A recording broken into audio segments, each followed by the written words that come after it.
Halo teman-teman, perkenalkan kami dari kelompok 6 topik persediaan kasus kelas AC 307B. Kelompok kami memiliki 5 anggota. Yang pertama, Winnie Darlinisha dengan NIM 23 2018 055. Yang kedua, Octaviana Grace dengan NIM 23 2018 058. Yang ketiga, Melania Paula Iglesia dengan NIM 23 2018 057. Yang keempat, ada Renaldisha dengan NIM 23 2018 066. Dan yang kelima, saya sendiri, Brigit Puruskova Kaimong dengan NIM 23 2018 076. Di sini kami akan menjelaskan terkait contoh kasus dalam memilih metode pencatatan persediaan dengan tujuan untuk meminimalkan beban pajak perusahaan. Sebelum kita membahas kasusnya lebih jauh, kita terlebih dahulu harus tahu bahwa dalam perpajakan ada dua metode pencatatan persediaan yang diakui, yaitu metode FIFO dan metode average. Hal ini dikarenakan adanya perbedaan laba yang signifikan jika perusahaan menggunakan metode LIFO dalam mengestimasi persediaan. Dengan demikian, jika perusahaan menggunakan metode LIFO, maka perusahaan dapat meminimalkan laba sehingga memperkecil biaya pajak penghasilan. Seiring dengan berjalannya waktu, harga pembelian persediaan akan terus mengalami peningkatan yang disebabkan oleh inflasi. Maka jika perusahaan menggunakan metode LIFO, maka akan mengakibatkan kerugian bagi negara karena setoran ke kas negara akan semakin sedikit. Oleh karena itu, metode pencatatan persediaan yang diperbolehkan digunakan berdasarkan ketentuan perpajakan di Indonesia hanya metode average dan metode FIFO. Nah, di sini kami menggunakan PT XY sebagai produsen gula dalam contoh kasus persediaan. Berdasarkan data persediaan tahun pertama yaitu tahun 2018, PT XY memiliki persediaan awal sebesar 110.000 dengan total penjualan selama tahun 2018 sebesar Rp840.000. Pada tahun kedua yaitu tahun 2019, ternyata PT XY masih memiliki sisa persediaan dari tahun 2018 yaitu sebesar 100 unit. Maka pada tahun kedua PT XY memutuskan untuk menghabiskan seluruh persediaannya. Penjualan PT XY tahun 2019 adalah sebesar 840.000. Nah, dengan kondisi seperti ini, apabila PT XY ingin melakukan perencanaan pajak untuk meminimalkan beban pajaknya, maka pencatatan persediaan apakah yang harus digunakan? Untuk penyelesaian kasus ini akan dijelaskan lebih rinci oleh rekan-rekan saya di slide-slide selanjutnya. Kita akan menggunakan metode average dalam menghitung persediaan akhir penjualan. Nah, dalam penerapan metode average ini berarti perusahaan akan menggunakan persediaan barang yang ada di gudang untuk dijual tanpa memperhatikan barang mana yang masuk paling awal atau paling akhir. Jadi, persediaan akhir barang dagangan akan dinilai dengan nilai perolehan persediaan rata-rata yang masuk. Untuk lebih jelasnya, mari kita simak perhitungan di slide selanjutnya. Berikut merupakan tabel perhitungan persediaan dengan menggunakan metode average pada tahun 2018, di mana tabel berikut terdiri atas kolom pembelian, harga pokok penjualan, dan persediaan. Bisa kita lihat bahwa pada tanggal 1 Januari, PT XY memiliki persediaan sebanyak 200 unit dengan harga per unitnya sebesar 110.000. Dengan kata lain, total harganya adalah sebesar 22 juta. Selanjutnya, pada tanggal 12 Februari, PT XY melakukan pembelian persediaan sebanyak 400 unit dengan harga per unitnya yaitu sebesar 130.000. Dengan pembelian ini akan menambah jumlah persediaan dari yang tadinya 200 unit menjadi 600 unit. Dengan harga per unitnya didapat dari harga awal persediaan per unit yaitu 110.000 ditambah harga pembelian per unit yaitu 130.000 yang akan menghasilkan harga rata-rata sebesar Rp323.333,33. Selanjutnya, pada tanggal 10 Maret, PT XY melakukan penjualan sebanyak 300 unit dengan harga per unitnya menggunakan harga rata-rata tadi yaitu sebesar Rp123.333,33 yang jika dikalikan akan menghasilkan total harga sebesar 37 juta. Ini akan mengurangi jumlah persediaan dari yang tadinya 600 unit menjadi 300 unit dengan harga per unitnya masih di angka 123,33 rupiah, sehingga total harga per 10 Maret adalah sebesar 37 juta. Nah, untuk perhitungan pembelian dan penjualan persediaan selanjutnya, perhitungannya juga masih sama seperti yang telah dijelaskan. Dengan demikian, total HPP akhir dan persediaan akhir yang diperoleh oleh PT XY pada tahun 2018 adalah sebesar Rp168.838,89 dan Rp15.861.111,11. Selanjutnya, untuk menghitung laba kotor pada tahun 2018, kita harus mengurangkan penjualan, yaitu sebesar 250 juta, dikurangkan harga pokok penjualan, yaitu sebesar Rp168.838,89, yang akan menghasilkan laba kotor sebesar Rp81.861.111,11. Kemudian untuk slide berikut merupakan perhitungan persediaan metode average pada tahun 2019. Untuk perhitungannya masih sama seperti yang tahun 2018 tadi. Namun, dapat kita lihat pada tanggal 1 Januari, tercantum jumlah unit persediaan awal adalah sebesar 100 unit, dengan harga per unitnya sebesar Rp158.611,11, sehingga akan menghasilkan total harga sebesar Rp15.861.111,11. Nah, kalau kalian bingung persediaan awalnya dapat dari mana, ini merupakan jumlah persediaan akhir tahun 2018 yang diakumulasikan ke tahun 2019 sebagai persediaan awal. Untuk perhitungan persediaan selanjutnya masih sama seperti perhitungan pada tahun 2018, di mana pada tahun 2019 ini akan menghasilkan persediaan akhir sebesar 0 yang diasumsikan habis terjual, sehingga akan diperoleh HPP dan persediaan akhir PT XY pada tahun 2019 secara berurutan adalah sebesar Rp199.861.111 dan sebesar Rp0.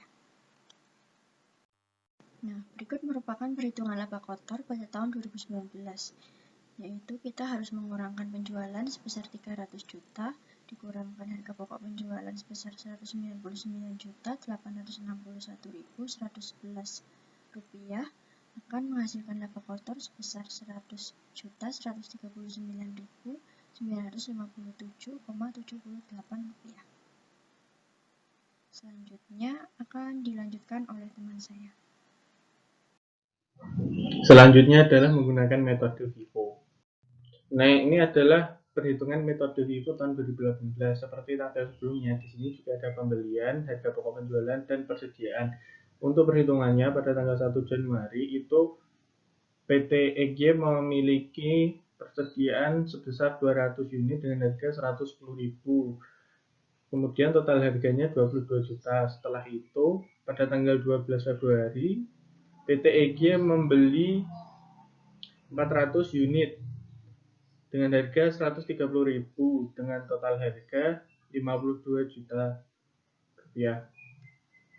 Kemudian PT EG memiliki persediaan sebesar 600 unit tetapi dibagi menjadi 200 unit dengan harga Rp110.000, kemudian 400 unit dengan harga Rp130.000. Nah, untuk tanggal 10 Maret itu ada penjualan sebesar 300 unit. Nah, untuk metode FIFO ini, untuk yang keluar itu barang yang pertama kali masuk. Nah, kan 300 unit itu persediaan yang tersisa pada awal kan 200. Nah, kita harus menghabiskan ini yang 200 dulu sebesar Rp110.000 dengan total harga Rp22 juta. Nah, kan masih sisa 100. 100 ini diambilkan dari 400 sehingga sisa persediaan pada 10 Maret itu menjadi 300 unit dengan harga 130. Kemudian untuk 15 April itu berkurang memiliki penjualan sebesar 200. Diambilkan dari yang 300 ini tadi. menjadi sisa total persediaan 100 unit dengan harga 130. Kemudian PT EG membeli pada 16 Mei sebesar 300 unit dengan harga 140.000. Kemudian memiliki persediaan sebesar 100 unit dengan harga 130.000 dan 300 unit dengan harga 140.000. Kemudian pada tanggal 14 Juni PT EG menjual barang tersebut sebesar 200. Nah, sama seperti kayak yang tadi.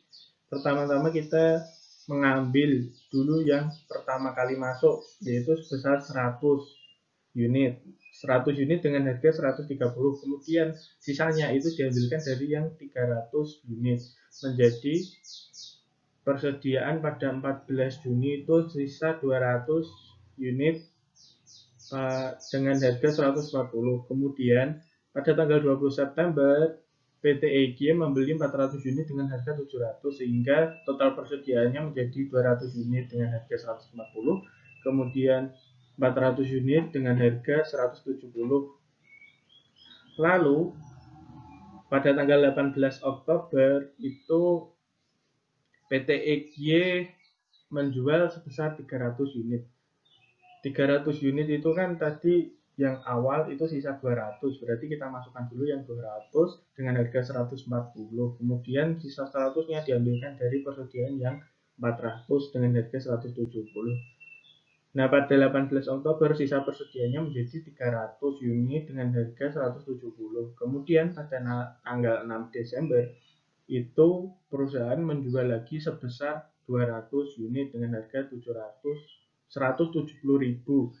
Jadi sisa untuk pada akhir tahun 2018 itu 100 unit dengan harga 170.000. Kemudian untuk seluruh total harga pokok penjualan pada satu tahun itu 167 juta rupiah dan harga pembelian satu tahun itu 162 juta rupiah.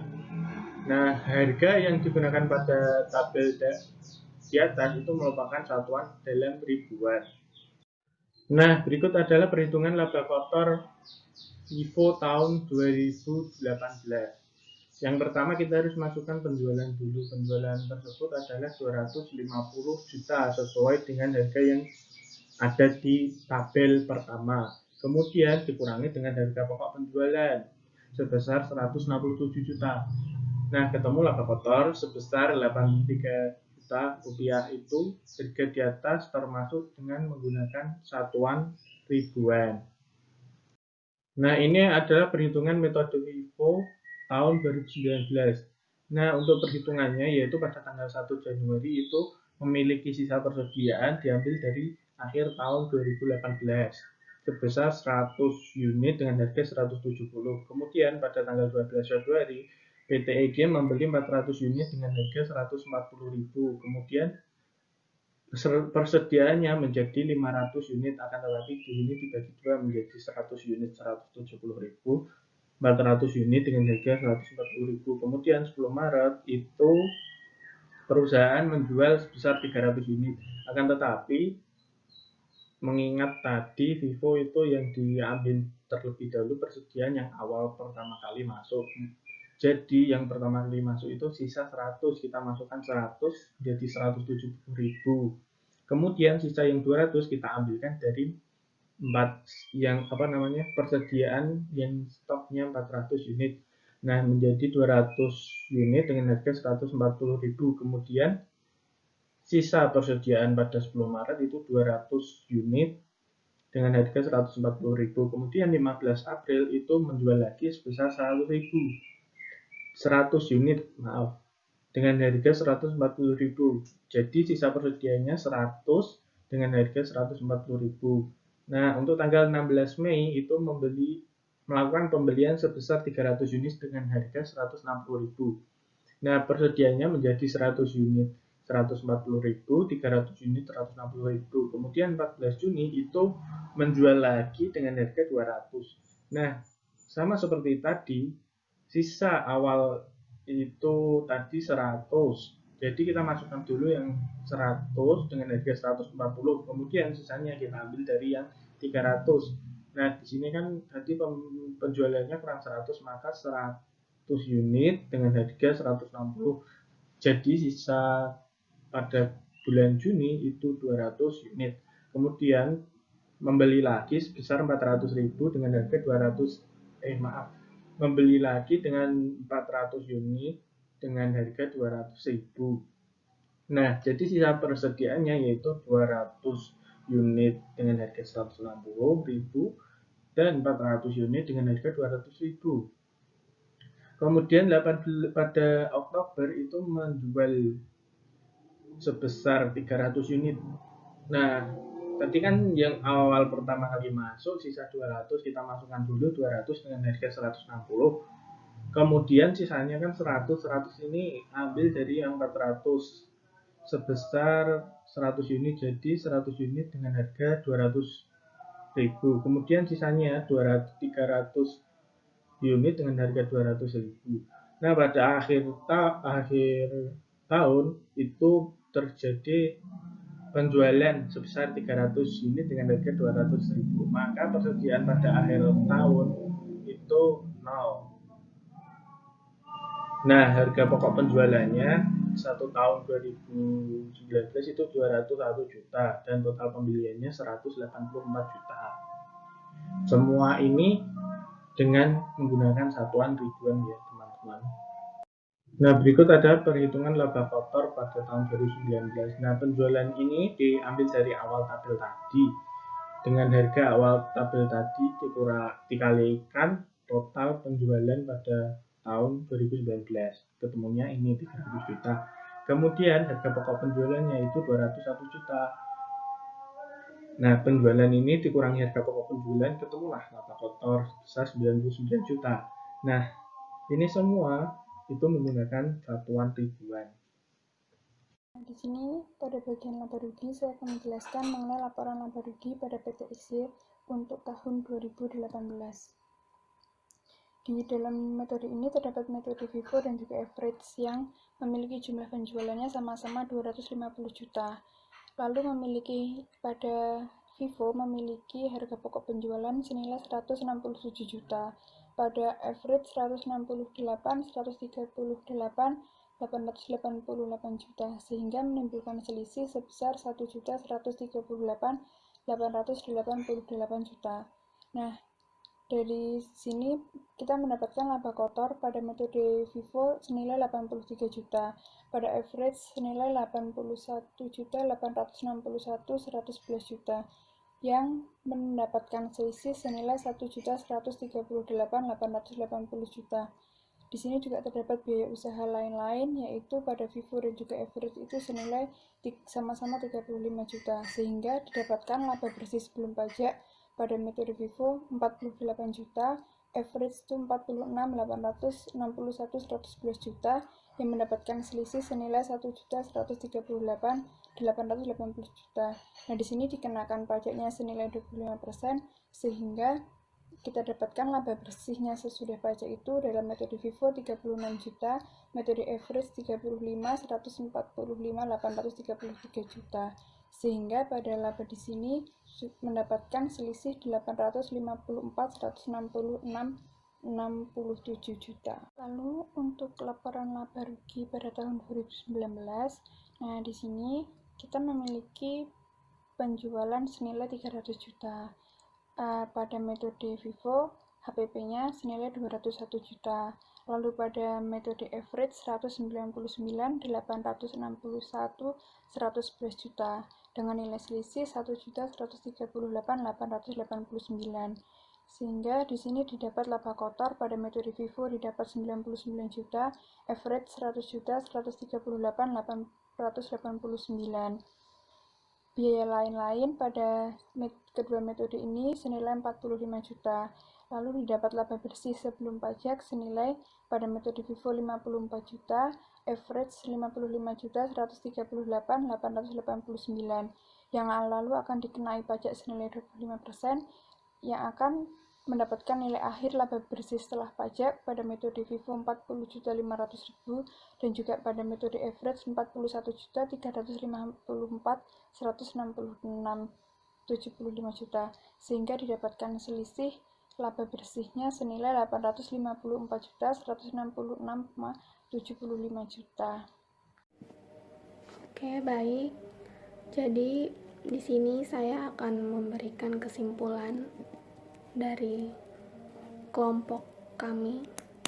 Kesimpulannya berdasarkan dari pembahasan bab sebelumnya, kita di sini menyimpulkan bahwa perencanaan pajak dengan melakukan penilaian persediaan dengan menggunakan metode FIFO, average maupun time value of money akan menghasilkan pengamatan pajak apabila diterapkan dengan tepat sesuai dengan kondisi dan tujuan perusahaan. Metode time value of money bermakna bahwa nilai hari ini lebih besar nilainya apabila dibandingkan dengan nilai yang akan diterima di masa yang akan datang. Dengan metode ini, perusahaan dapat mengantisipasi apabila terjadi permasalahan ekonomi seperti inflasi yang nantinya dapat mempengaruhi besarnya pajak tiap tahun yang akan ditanggung oleh perusahaan.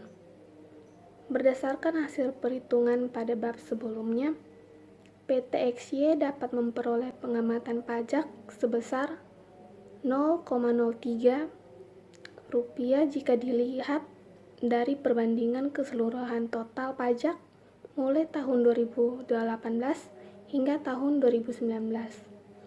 Sedangkan jika menggunakan metode time value of money, PT XY memperoleh pengamatan pajak sebesar Rp12.912,55 yang mempresentasikan nilai uang PT XY di masa mendatang.